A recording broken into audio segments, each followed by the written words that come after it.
বর্তমানে সোশ্যাল মিডিয়াতে একটা ট্রেন্ডিং ভিডিও চলছে। ১ গ্লাস ভর্তি পানিতে হলুদের গুঁড়া মিশিয়ে দেওয়া হচ্ছে, তারপর সেটা ভিডিও করা হচ্ছে। তো এই জন্য প্রথমে যেটা করতে হবে, ১ গ্লাস পানি নিতে হবে, একটা মোবাইলের নিতে হবে, মোবাইলের ফ্ল্যাশ লাইট বা যে কোনো লাইট দিতে হবে, ওর নিচে একটা গ্লাস দিতে হবে।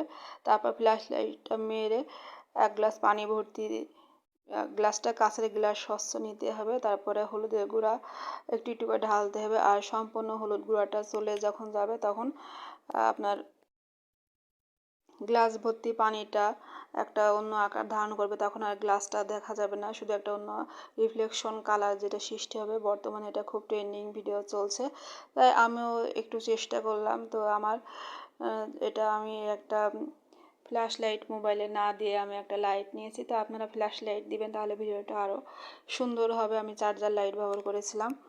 তো আমি দেখলাম যে ভিডিওটা কেমন হয়। তো ভালো থাকবেন সবাই, ধন্যবাদ।